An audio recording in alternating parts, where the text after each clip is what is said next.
राष्ट्रीय जनता दल आजकल खुद एक सवाल हो गया है कि आखिर राष्ट्रीय जनता दल का क्या होगा जब उसके सारे नेता भ्रष्टाचार के आरोप में जेल चले जाएंगे, तो राष्ट्रीय जनता दल चलाएगा कौन?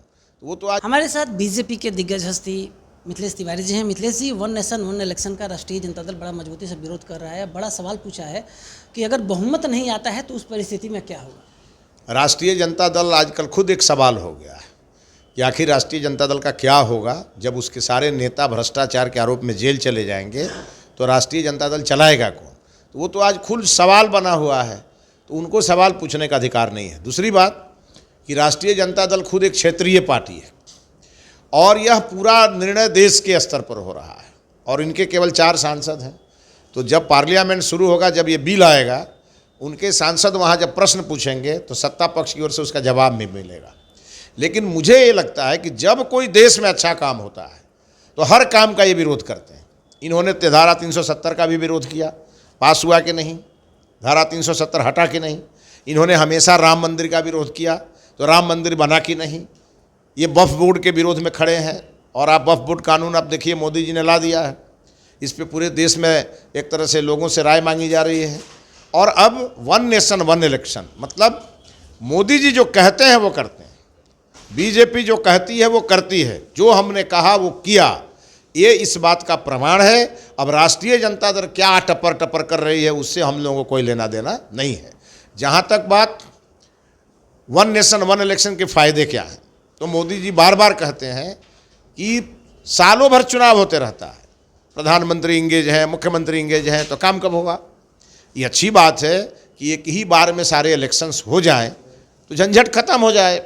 अब रहा बात कि ये होगा तो वो क्या होगा, वो होगा तो वो क्या होगा, जब इसका कानून पार्लियामेंट में आएगा तो स्वतः सारी चीज़ें स्पष्ट हो जाएंगी। तब तक इनको अच्छे निर्णय का स्वागत करना चाहिए। अखिलेश यादव ने कहा कि 400 सीट लाकर पुनः जल्दी चुनाव कराने के मूड में आप लोग हैं 240 के चलते, और ऐसी आप लोग चाह रहे हैं कि 400 सीट लाकर संविधान को खत्म कर दिया जाए।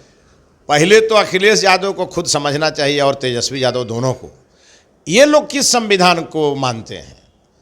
हम लोग मानते हैं संविधान जो जनता के लिए है, जनता के द्वारा है और जनता का है, जो संविधान की मूल अवधारणा है, जो बाबा साहब भीमराव अंबेडकर ने कहा था। ये परिवार के लिए, परिवार का और परिवार के द्वारा संचालित संविधान को ही ये संविधान मानते हैं। मतलब मुलायम सिंह यादव के बाद अखिलेश यादव बनेंगे, अखिलेश यादव के बाद डिम्पल यादव बनेंगी, डिम्पल यादव के बाद सिंपल यादव बनेंगी, यहाँ लालू यादव के बाद तेजस्वी बनेंगे, तेज प्रताप यादव बनेंगे, मीसा भारती बनेंगी, रोहिणी आचार्य बनेगी। ये इनका संविधान है। लेकिन मोदी जी का संविधान ये नहीं है।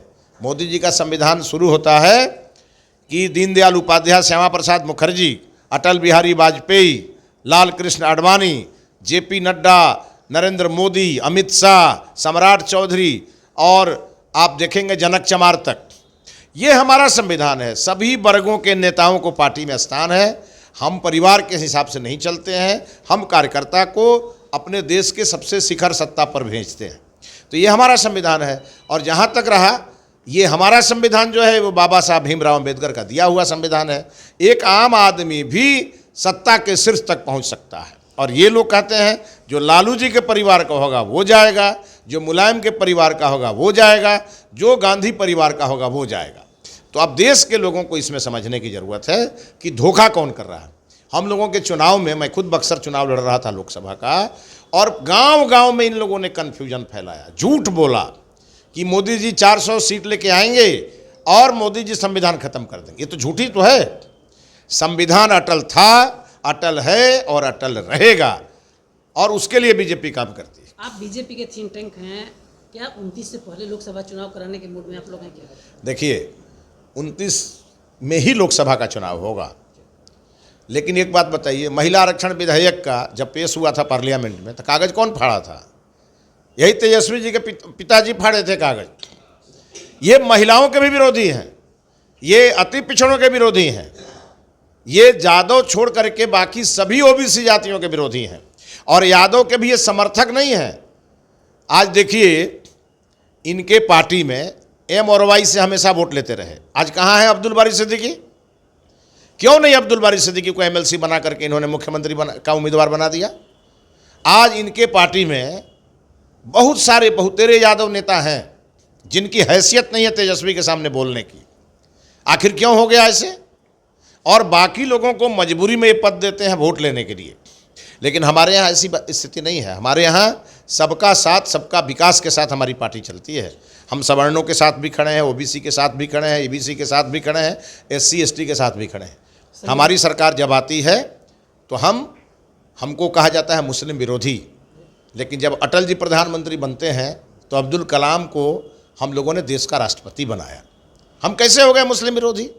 जब मोदी जी प्रधानमंत्री बनते हैं तो सबसे पहले हम लोग एससी समाज के एक सामान्य परिवार से निकले हुए व्यक्ति को राष्ट्रपति बनाया।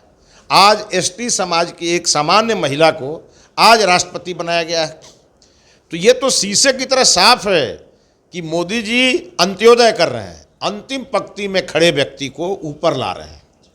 और यही संविधान है बाबा साहब भीमराव अम्बेडकर का, और यही थॉट है पंडित दीनदयाल उपाध्याय का। इस नाते हम पर क्वेश्चन उठाने वाले खुद एक क्वेश्चन बन करके रह जाएंगे और उनका जवाब जनता उनको देगी। तो सुन रहे थे, बीजेपी के थिंक टैंक हैं, बड़े नेता हैं, बक्सर से चुनाव लड़े हैं मिथिलेश तिवारी जी। अखिलेश यादव और तेजस्वी यादव को साफ साफ जवाब दे दिया भारतीय जनता पार्टी की तरफ से, और कह दिया कि वन नेशन वन इलेक्शन का जो ये लोग अपना प्रश्न उठा रहे हैं कि 29 से पहले चुनाव होगा, तो डिटरमाइंड रहिए कि 2029 में ही लोकसभा का चुनाव होगा। हमारे सहयोगी सन्नी कुमार मिश्रा के साथ कौशलेंद्र, पटना से।